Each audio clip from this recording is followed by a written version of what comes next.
Et c'est le moment où nous nous rendons du côté de Yaoundé et là-bas, nous allons retrouver Delphine Fonko-Téné. Bonjour Delphine et bienvenue parmi nous pour la revue de presse. C'est à vous l'antenne.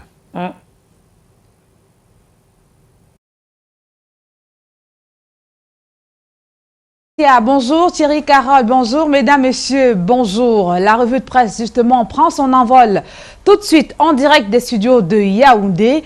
La crise anglophone classée troisième crise la plus négligée dans le monde, titre le quotidien d'expression anglaise The Guardian Post. Alors que cette crise très récemment encore été classée parmi les 10 premières, le classement de cette année la place positionne parmi les 3 premières crises les plus négligées dans le monde. C'est ce qui ressort du récent classement publié hier par le Conseil norvégien des réfugiés, une organisation humanitaire indépendante qui aide les personnes contraintes à fuir la crise. Pour la première fois donc, le top 10 est constitué entièrement des pays africains et toujours en rapport avec cette crise.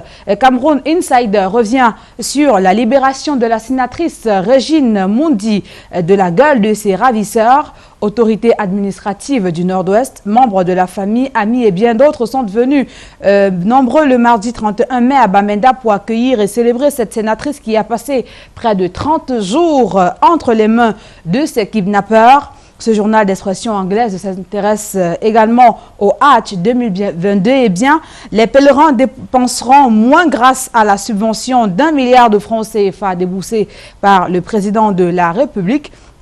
Le ministre de l'administration territoriale et président de la Commission nationale du Hajj 2022, Paul Atangandi, a annoncé hier que les croyants musulmans qui souhaitent aller à la Mecque dépenseront 1 million de moins que l'estimation initiale après la subvention du président de la République, Paul Biya. Le beau geste du président de la République, titre Cameroun Tribune ce matin. Paul Biya a décidé d'accorder une subvention d'appoint d'1 milliard de francs CFA pour permettre au plus grand nombre de fidèles musulmans de passer un Hajj au Hajj 2022, ce qui, d'après un communiqué signé hier par le ministre de l'administration territoriale, va aider à soulager les pèlerins après les dernières augmentations des coûts. Ils débourseront en conséquence 2,9 millions de francs CFA au lieu de 3,2 millions de francs CFA. Et par route, rendons-nous tout de suite à Garoua-Boulaye dans la région de l'Est Cameroun avec le quotidien Réalité Plus qui signale ce matin que le ministre Paul Atangandi accompagne 300 réfugiés centrafricains chez eux. Ils ont passé plusieurs années au camp de Gado Badiéré à Garoua-Boulaye au Cameroun. En les convoyant par bus ce 1er juin 2022, le ministre de l'administration territoriale leur a remis le paquet que leur a envoyé le président de la République, Paul Biya, pour rebâtir leur vie. Une fois arrivés en Centrafrique, c'était en présence de la représentante du HCR au commissariat des réfugiés au Cameroun et le gouverneur de la région de l'Est. Et cependant, 113 millions de réfugiés sont en difficulté à travers le continent, indique la Grande Tribune ce matin. Les chefs d'État et gouvernement de l'Union africaine ainsi que les bailleurs de fonds réunis à Malabo le week-end dernier ont convenu de la nécessité, n'est-ce pas, de mobiliser les fonds pour soutenir 113 millions d'Africains qui ont besoin d'une aide humanitaire d'urgence durant cette année 2022. Le Premier ministre Joseph Dione Ngouté représentait le président Paul Biya à ses travaux. Examinons avec Éco-Santé ce matin le centre des urgences de Yaoundé et l'hôpital gynéco-obstétrique et pédiatrique de Ngousso, ici même à Yaoundé. Constat fait, des patients font face aux pannes de scanner. Cette situation est à l'origine de la baisse considérable du taux de fréquentation de ce service présenté comme étant indispensable à l'activité de réanimation des services d'urgence au regard des nombreux cas de patients victimes d'accidents de toute nature. Autoroute Yaoundé-Nsimalen, parlons-en. La section urbaine dans l'impasse écrit défi actuel, en effet prévu pour le début de l'année 2020. Le démarrage des travaux de construction de la section urbaine de cette infrastructure routière reste incertain. À lire également l'enquête proposée ce matin par défi actuel. Et par ailleurs, un autre défi à relever, c'est comment élaborer le budget, des budgets de qualité, écrit donc défi défis actuels également à sa une. Question au centre des travaux du comité interministériel d'examen des programmes de sa session 2022 jusqu'au 10 juin prochain. Tous les programmes des différents départements ministériels seront examinés par cette commission. Vers un collectif budgétaire de la loi de finances 2022, indique le journal Expression économique. Au cours de la session qui s'annonce à l'hémicycle en ce mois de juin, les députés et sénateurs vont procéder à une révision du budget de l'État au regard des situations économiques supportées par le Trésor public. Et Cameroun Business nous explique ce matin comment le surplus de l'emprunt obligataire 2022 sera utilisé. L'État du Cameroun a retenu 35 milliards de francs CFA par rapport au montant initial, soit 335 milliards au terme des souscriptions. Cette levée de fonds record va permettre de financer plus de projets inscrits dans le budget de l'État cette année. Au total, 1030 milliards de francs CFA ont déjà été collectés sur le marché financier depuis la première sortie en 2010. Et le quotidien Mutation s'intéresse ce matin à l'import-substitution. Feu vert à Cap-Vert, titre dans le quotidien de Georges Alain Boyomo. En lançant la saison de planting 2022, le gouvernement, à travers le ministre de l'Agriculture et du Développement rural, conforte son soutien à résorber le déficit structurel d'huile de palme au Cameroun.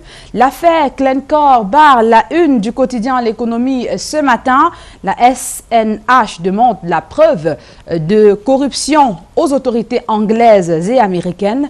C'est la teneur d'un communiqué rendu public le 30 mai 2022 par Adolphe Moudiki, administrateur directeur général de cette entreprise.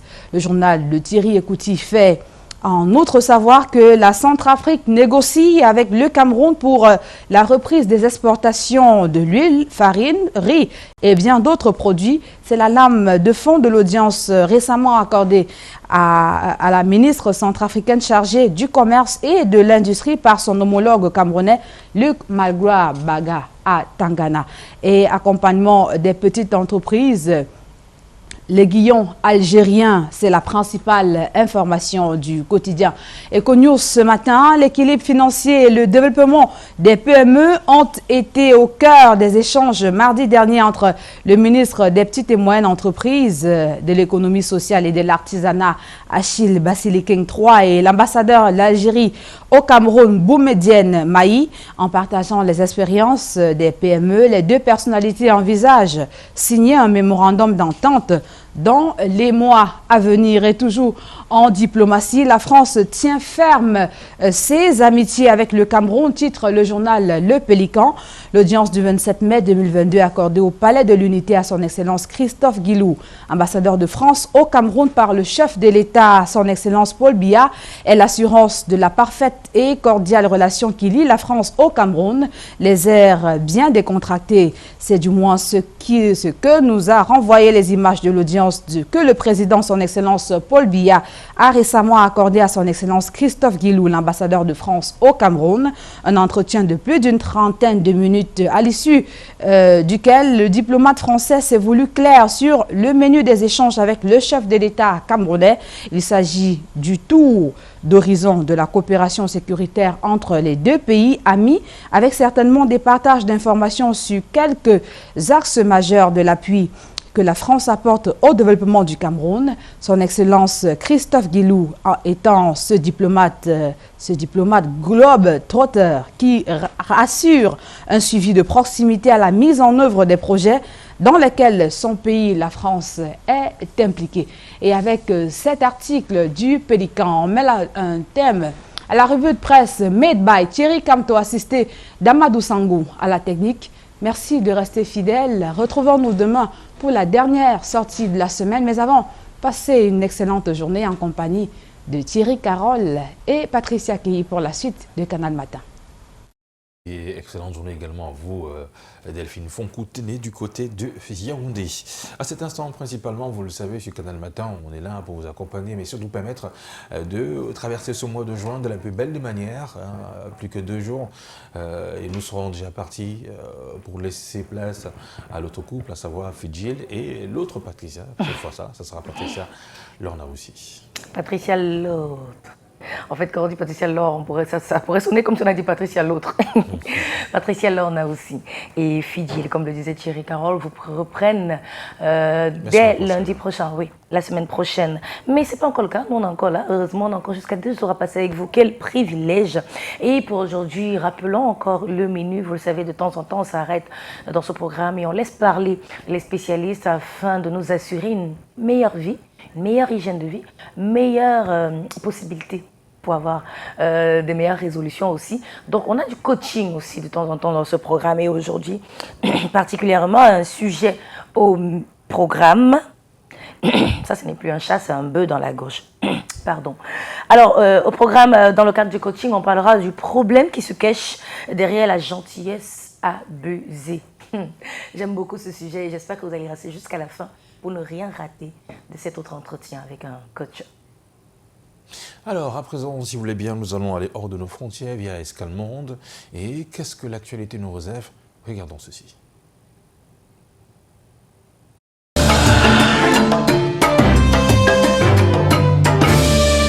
Moyenne Sido, située à 500 km au nord de la capitale Bangui, près de la frontière tchadienne, fait parler d'elle. Un employé local de Médecins sans frontières a été abattu de plusieurs balles le week-end dernier à son domicile par des hommes armés, identifiés comme appartenant à l'armée centrafricaine, dans le nord-ouest du pays, où les soldats combattent des rebelles avec le soutien de paramilitaires russes.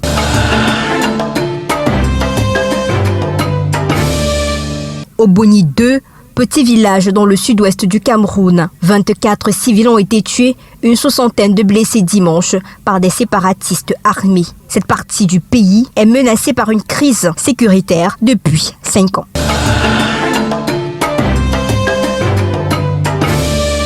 Un mal nécessaire, c'est ainsi que plusieurs pêcheurs et restaurateurs de Dakar conçoivent la nouvelle usine de dessalement d'eau de mer. À mon niveau, j'ai toujours été contre ce projet, mais comme on a essayé d'alerter l'opinion publique et toutes les concernées,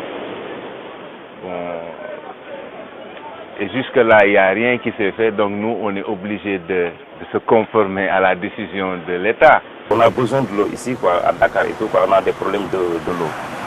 Mais c'est un mal. Parce que auparavant, on voyait ici les poissons, ici les bancs de poissons, ici sur la place ici. Mais maintenant, on est obligé d'aller beaucoup plus loin pour trouver des poissons. Donc, avec l'usine qui va venir, quelles seront les conséquences encore? Les pêcheurs disent notamment craindre une raréfaction des poissons à cause des déchets provenant de l'usine.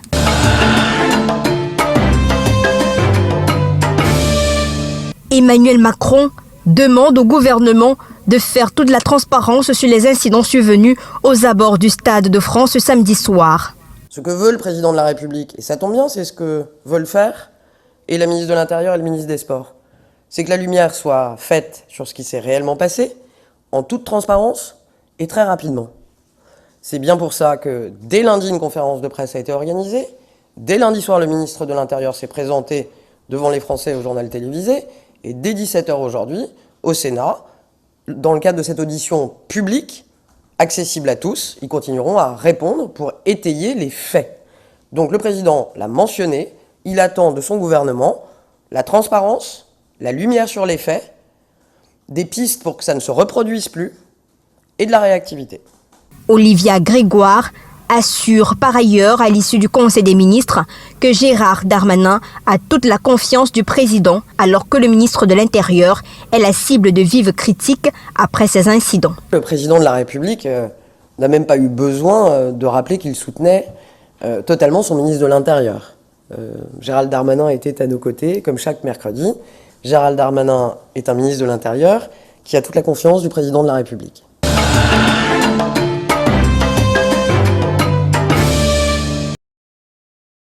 Nous sommes là Et sur ce plateau, les annonceurs nous ont retrouvés pour nous parler de quelque chose de très intéressant. On va parler bien entendu de Owen Cleaning. Qu'est-ce que c'est? Prenons cet élément et retrouvons les invités sur ce plateau.